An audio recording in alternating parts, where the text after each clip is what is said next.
তো hello guys, আমরা আগের এপিসোডে দেখেছিলাম হ্যানজাও ফ্যান তার গ্রামে গিয়ে দেখতে পায় যে তার পুরো গ্রাম ধ্বংস হয়ে গিয়েছে। এই সব কিছু দেখে হ্যানজাও ফ্যান দৌড়ে তার বাড়ির দিকে যায় তার মা বাবাকে দেখতে। এরপর হ্যানজাও ফ্যান বাড়িতে গিয়ে তার বাড়ির অবস্থা দেখে সে অজ্ঞান হয়ে যায়। অনেকক্ষণ পর হ্যানজাও ফ্যানের যখন জ্ঞান ফিরে আসে, চারিদিকে শুধু অন্ধকার দেখতে পায়। তখন তার আশেপাশে একটাও মানুষ দেখতে পায় না। এই সব কিছু দেখে সে তার বাবা মাকে চিৎকার করে ডাকে, কিন্তু কেউ তার ডাকে সাড়া দেয় না। তখনই হ্যানজাও ফ্যান খেয়াল করে দেখতে পায় যে সে একটা রক্তের নদীর মাঝখানে দাঁড়িয়ে। এটা দেখে ঘাবড়িয়ে যায় আর রক্তের নদী দেখে ভয়ে ওখান থেকে পালাতে শুরু করে। হ্যানজাও ফ্যান যখন দৌড়ে এখান থেকে আরেক জায়গায় যাচ্ছিল, তখন হ্যানজাও ফ্যানের সামনে অনেকগুলো কঙ্কাল এসে হ্যানজাও ফ্যানকে ভয় দেখানোর চেষ্টা করে। আর কিছুক্ষণের মধ্যেই ওই স্কেলেটন গুলা হ্যানজাও ফ্যানকে চারিদিক থেকে ঘিরে নেয়। আর একটা স্কেলেটন যখন হ্যানজাও ফ্যানের উপর আক্রমণ করে, তখনই হ্যানজাও ফ্যানের চোখ খুলে যায়। তখন সে বাইরে এসে দেখে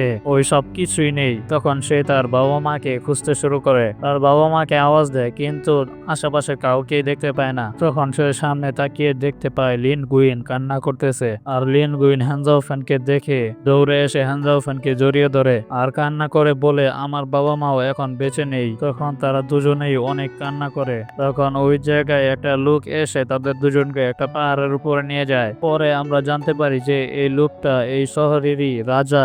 রাজা তাদের দুজনকে নিয়ে একটা গেটের ভিতর দিয়ে অন্য একটা জায়গায় চলে আসে। ওই রাজার নাম হচ্ছে জিয়াও ইসাই। জিয়াও ইসাই এই বাচ্চা দুটোকে নিয়ে তার মাস্টারের কাছে যাচ্ছে। ঠিক তখনই তাদের সামনে ভয়ঙ্কর একটা বিষ আসে। দোনো বাচ্চা এই বিষকে দেখে খুব ভয় পেয়ে যায়। তখন এল্ডার ওই বিষটার সামনে মাথা ঝুঁকিয়ে বলে, মাস্টার এই দুইজনকে ডেকে পাঠিয়েছে। তখন ওই বিট বাচ্চা দুটোকে কাছ থেকে খুব ভালোভাবে দেখে, এরপর এদেরকে ভিতরে যাওয়ার অনুমতি দেয়। আসলে এই বিষ হাজার বছর ধরে এই গেট পাহারা দিতেছে। তখন এল্ডার তাদেরকে বলে, এই বীজটার নাম হচ্ছে বর্ডার ইউনিকর্ন। ওকে দেখে ভয় পাওয়ার কোনো কারণ নেই, তোমরা ভয় পেও না, তোমরা এই জায়গায় একদম সেফ, এই জায়গায় তোমাদের কোনো বিপদ নেই। এল্ডার বাচ্চাদেরকে নিয়ে মাস্টার ইকে বলতেছে, ওই পুরো গ্রামে এখন মাত্র 3জনই বেঁচে আছে, এই বাচ্চা দুটো আর ওই লোকটা। ওই লোকটা তার পুরো গ্রামের মানুষ মরতে দেখে সে পাগল হয়ে গেছে। বাচ্চা দুটোকে মাস্টার তখন কাছে ডাকে আর জিজ্ঞেস করে, কাল রাতে তোমাদের গ্রামে কি হয়েছিল? কে এই সব কিছু করতে পারে, তোমরা কি জানো? তারা দুজন এখনো ভয় পেয়ে আছে। মাস্টারের সামনে গিয়ে হাঁটু গেড়ে বসে লিন বলতেছে, আমাদের গ্রামের সবাইকে মেরে ফেলা হয়েছে। আপনাকে অনুরোধ করে বলতেছি, আপনি এটা যাচাই করে দেখুন যে এর পেছনে কার হাত রয়েছে। আমার এতটুকু স্মরণ আছে যে রাতে আমার বাবা মার সাথে আমি ঘুমিয়েছি, কিন্তু সকালবেলা আমি চোখ খুলে দেখতে পাই যে আমি একটা গাছের নিচে শুয়ে আছি আর আমার সামনে হ্যানজাও ফ্যান দাঁড়িয়েছিল। এরপর আমরা দুজনেই তাড়াতাড়ি আমাদের গ্রামে ফিরে যাই। আর গ্রামে গিয়ে দেখতে পাই সবাই মরে লাশ হয়ে রাস্তায় পড়ে আছে। এরপর ও তার বাবা মার কথা মনে করে কান্না করে। এরপর এল্ডার হ্যানজাও ফ্যানকে জিজ্ঞেস করে যে তুমি কাল রাতে কোথায় ছিলে? তখন জ্যাং মাস্টার শিফুর কথা মনে করে, যে মাস্টার শিফু বলেছিল তার সিক্রেটের কথা কাউকে না বলতে। এই জন্য জ্যাং কিছুই বলে না। সব এল্ডার ভাবে যে তারা এখনো ভয় পেয়ে আছে, এই জন্যই মনে হয় কিছু ঠিকভাবে বলতে পারতেছে না। তখন এল্ডার একজন সৈনিককে ডেকে বলতেছে, ওদেরকে বাহিরে নিয়ে যাও। তখন একটা মোটা এল্ডার দাঁড়িয়ে বলতেছে, আমাদের আন্ডারে থাকা ছোট একটা গ্রাম, ওটাই আমরা বাঁচাতে পারলাম না, তাহলে আমরা পুরো দুনিয়াকে কিভাবে ডিমনের হাত থেকে বাঁচাবো? তখন সব এল্ডার দাঁড়িয়ে বলতেছে, এই সময় তাড়াহুড়ো করে কোনো সিদ্ধান্ত নেয়া বোকামি ছাড়া আর কিছুই না। মাস্টার ই বলে, প্রথমে আমাদের এই বাচ্চা দুটোর কথা চিন্তা করতে হবে। এই দুই বাচ্চা আমাদের মধ্যেই কাউকে অ্যাডপ্ট করতে হবে। তখন একজন এল্ডার দাঁড়িয়ে বলতেছে, লিন আমার আন্ডারে থেকে আমার ডিসাইবল হিসেবে থাকতে পারবে, এতে কোনো প্রবলেম নেই। ওই জায়গায় থাকা আরেকজন এল্ডার তাকে বলতেছে, প্রথম থেকেই তোমার আন্ডারে 200 জন ডিসাইপল রয়েছে। ডিসাইপল মানে হচ্ছে স্টুডেন্ট। ওই 200 জন ডিসাইপলকে তোমার টেম্পল কন্ট্রোল করতে হিমশিম খায়। মোটা এল্ডার তখন বলে, হ্যাঁ তুমি একদম ঠিক বলেছো। আর এল্ডারের মানে হচ্ছে টিচার। ওই মোটা এল্ডার আরো বলে, আমার কাছে শুধুমাত্র 7জনই ডিসাইপল রয়েছে, জ্যাক আমার কাছে আসতে পারে। তখন সব এল্ডারের মধ্যে আরো কথা হয়। ওই কথাগুলোর মাঝখানে আমরা বুঝতে পারি যে সাইড গরম ছিল।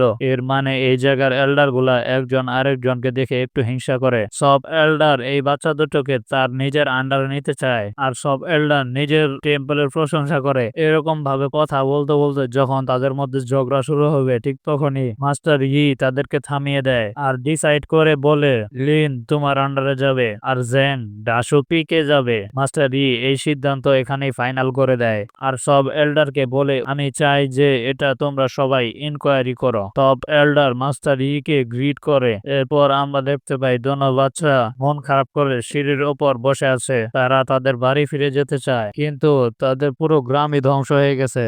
তারা এইসব কথা ভেবে মন খারাপ করতেছে। তখন ওই জায়গায় একজন এল্ডার এসে বলতেছে আমাদের ভাগ্য আমাদের হাতেই আর আমাদের কাজের মাধ্যমে আমাদের ভাগ্য পরিবর্তন করা সম্ভব। এই এল্ডারের নাম হচ্ছে ড্রাগন শ আর এই এল্ডারই লিনের মাস্টার হবে। তখন এল্ডার ড্রাগন শ লিনকে বলে তুমি আমার সাথে আসো। এরপর ওই জায়গায় লর্ড সং আসে, এসে বলে আমরা দুজন এখন থেকে ভাইয়ের মতো থাকবো, তুমি আমার সাথে চলো। এর মানে আমরা বুঝতে পারি যে তারা দুজনে আলাদা আলাদা মাস্টারের কাছে ট্রেনিং নিবে। লিন শেষবারের মতো জেং এর কাছে গিয়ে জেংকে জড়িয়ে ধরে আর অনেক কান্না করে। যাওয়ার সময় লিন জেংকে মজা করে বলে ওই জায়গায় বড় কোনো সিনিয়রের সাথে পাঙ্গা নিয়ে নিজের অসম্মান করিও না আর তোমার খেয়াল রেখো। এরপর তারা দুজনই আলাদা আলাদা মাস্টারের সাথে চলে যায়। আরেক জায়গায় আমরা দেখতে পাই মাস্টারই একজন এল্ডারকে বলতেছে আমি তোমাকে একটা সিক্রেট কথা বলতে চাই, এই সিক্রেট কি এটা আমরা আগে জানতে পারবো। এরপর আমরা জেংকে দেখতে পাই এল্ডারের বাসায়। ওই জায়গায় বড় বড় 6 জন স্টুডেন্ট জেংকে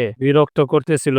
জেং দেখতে অনেক কিউট, এই জন্য জেংকে বলতেছে তুমি কি এই জায়গার ভারী ভারী তলোয়ার উঠাতে পারবে আর তুমি কি কোনোদিন মার্শাল আর্টের নাম শুনেছিলে। এরপর একজন স্টুডেন্ট জেং এর কাঠের তলোয়ার নিয়ে সবাইকে দেখায়। এইসব দেখে জেং তার তলোয়ার নিতে যায় কিন্তু তার তলোয়ার ওই স্টুডেন্ট গুলা দিতে চায় না আর জেংকে অনেক বিরক্ত করে। তখন ওই জায়গায় জেং এর বয়সে একটা মেয়ে চলে আসে, এটা হচ্ছে এই সেক্টর এল্ডারের মেয়ে। ওই মেয়ে এখানে এসে তার কাপড় দিয়ে সবাইকে মারতে মারতে বলে তোমরা সবাই মিলে এই ছেলেটাকে কেন বিরক্ত করতেছো। সব স্টুডেন্টরাই এই মেয়েটাকে সম্মান করে কারণ ওর বাবা হচ্ছে তাদের মাস্টার। তখন ওই পিচ্চি মেয়েটা সব স্টুডেন্টকে ধমক দিয়ে বলতেছে তোমরা কি জানো ওকে মাস্টার আমাদের এখানে পাঠিয়েছে আর দ্বিতীয়বার যদি তোমরা ওকে বিরক্ত করার চেষ্টা করো তাহলে আমার বাবা তোমাদেরকে ছাড়বে না, আমি বলে দিব তোমাদেরকে উচিত শিক্ষা দিবে। তখন ওই জায়গায় মেয়েটার বাবা চলে আসে, মানে তাদের এল্ডার চলে আসে। এই এল্ডারের নাম হচ্ছে নিয়ান। এরপর সং এসে জ্যাংকে সবার সাথে পরিচয় করিয়ে দেয় আর সবাইকে বলে তোমরা এখন থেকে ওকে ছোট ভাইয়ের মতো দেখে রাখবে আর সবাই ওকে ছোট ভাইয়ের মতো আদর করবে। এই সব স্টুডেন্টরা আসলে কেউ খারাপ না। জ্যাংকে নতুন দেখে জ্যাং এর সাথে একটু মজা করতেছিল কিন্তু জ্যাং এরপরও তাদের উপর রাগ করে আছে। এরপর জ্যাং ওই স্টুডেন্টের হাত থেকে তার তলোয়ার নেয়। এরপর সং জ্যাংকে বোঝায় আমাদের এল্ডার যখনই তোমার সামনে আসবে গ্রিট করে তাকে সম্মান করবে। এরপর জ্যাং এল্ডারের জন্য চা নিয়ে আসে, খুব সম্মান এবং আদবের সাথে তাদেরকে চা পরিবেশন করে। এরপর সবাই খাবার খাওয়ার জন্য বসে। তখন এল্ডার তাদের সবাইকে বলতেছে ও ট্রেনিং এর দায়িত্ব তোমাদের সবাইকে নিতে হবে আর তোমরা জ্যাং এর খুব ভালোভাবে খেয়াল রাখবে। এরপর এল্ডার ওখান থেকে চলে যায়। তখন মেয়েটা সবার সামনে দাঁড়িয়ে বলতেছে যে কি জ্যাং আমার ইয়াংগেস্ট ব্রাদার, এখন থেকে আমি ওর খেয়াল রাখবো আর তোমরা যদি কেউ ওকে বিরক্ত করার চেষ্টা করো তাহলে আমি আমার বাবাকে বলে দেব। তখন তাদের মধ্যে একজন স্টুডেন্ট বলতেছে জি ম্যাডাম আমরা বুঝে গেছি, এখন আমাদেরকে খাবার খাওয়ার সুযোগ দিন। এরপর সবাই তাদের ভালো খাবার একটু একটু করে জ্যাংকে প্লেটে দেয়। এটা দেখে জ্যাং খুব খুশি হয়। এরপর জ্যাং যখন রাতে ঘুমাতে যায় ওই বিপ দেখে মাস্টার শিফুর কথা মনে করে যে মাস্টার শিফু এই বিপ জ্যাংকে দিয়ে বলেছিল রাতের বেলায় প্র্যাকটিস করতে। এই জন্য জ্যাং তখন কাল্টিভেশন এবং মেডিটেট করতে শুরু করে। এর পরের দিন সকালবেলা জ্যাং বাইরে গিয়ে দেখতে পায় ওই মেয়েটা তার বড় একটা কুকুরের সাথে খেলা করতেছে। এই কুত্তাটার নাম হচ্ছে রুবাবস। প্রথমে জ্যাংকে দেখে এই কুত্তাটা বক বক শুরু করে দেয়। এরপর মেয়েটা কুত্তাটাকে বোঝায়, কুকুরটাও তখন বুঝে যায় যে এটা ওর বন্ধু। এই কুকুরটা অনেক বড় আর অনেক শক্তিশালী আর এই কুকুরের আয়ু কমসে কম 50 বছর। এরপর ওই মেয়েটা জ্যাংকের কাছে গিয়ে বলতেছে যেহেতু তুমি আমার বয়সে ছোট আমার প্রত্যেকটা কথা তোমাকে শুনতে হবে। তখন ওই জায়গায় সং চং এসে তাদেরকে বলতেছে চলো এখন বাম্বু ট্রিসে প্র্যাকটিস করবে, মানে বাঁশবাগানে গিয়ে প্র্যাকটিস করতে হবে তাদের। টং জ্যাংকে বাম্বু কাটতে বলে আর জিজ্ঞেস করে তুমি কি এটা করতে পারবে? জ্যাং তখন বলে আমি আমার গ্রামে লাকড়ি কেটেছি অনেকবার, এই জন্য আমার কাছে কোনো ব্যাপারই না। এরপর জ্যাং তাকিয়ে দেখতে পায় মেয়েটা একটা বাম্বু কাটতেছে, একবারে একটা বাম্বু কয়েক টুকরো করে ফেলে। এরপরে মেয়েটা জ্যাংকে একটা বাম্বু কাটতে বলে। মেয়েটার কথা শুনে জ্যাং খুব জোরে বাম্বুকে কাটার জন্য আঘাত করে, কিন্তু ওই বাম্বু পুল ব্যাক করে এসে জ্যাংয়ের মুখে লাগে। তখন চং এসে জ্যাংকে বুঝিয়ে বলে এটা হচ্ছে এক স্পেশাল ব্র্যান্ড বাম্বু, এটাকে এত সহজেই কাটা যায় না, এটা হচ্ছে তোমার বডি এক্সারসাইজ করার খুব ভালো একটা পদ্ধতি। আর ওই দিন থেকেই জ্যাং এর ট্রেনিং শুরু হয়, আর জ্যাং প্রতিদিন আলাদা আলাদা মার্শাল আর্ট প্র্যাকটিস করে, আর প্রতিদিন মেয়েটাই জ্যাংকে ঘুম থেকে উঠায়, আর প্রতিদিন তারা দুজনেই একসাথে প্র্যাকটিস করে। আর ধীরে ধীরে জ্যাং সব মার্শাল আর্টের এক্সপার্ট হয়ে ওঠে, আর সময়ের সাথে সাথে জ্যাংও বড় হয়, আর ও এখন তার তলোয়ার দিয়ে খুব সহজেই ব্যাম্বু কাটতে পারে। এরপর আমরা দেখতে পাই জ্যাং এর কাটা বাম্বু মেয়েটা কালে করে একটা ঝুড়িতে রাখে, আর এখানে শেষ হয়ে যায় এপিসোড। আর জ্যাং মাস্টার ফুর বলা কথা মতো কতটুকু প্র্যাকটিস করেছে, ওই প্র্যাকটিসের কারণে তাহলে কি আরো বেশি শক্তিশালী হয়ে উঠবে, এটা জানতে পারবো আমরা এর পরের এপিসোডে। এর পরের এপিসোড দেখার জন্য আমাদের সাথেই থাকুন। ভিডিওটি ভালো লাগলে একটা লাইক করবেন, ভিডিওটি শেয়ার করে অন্য এক বন্ধুকে দেখার সুযোগ করে দিন। ধন্যবাদ।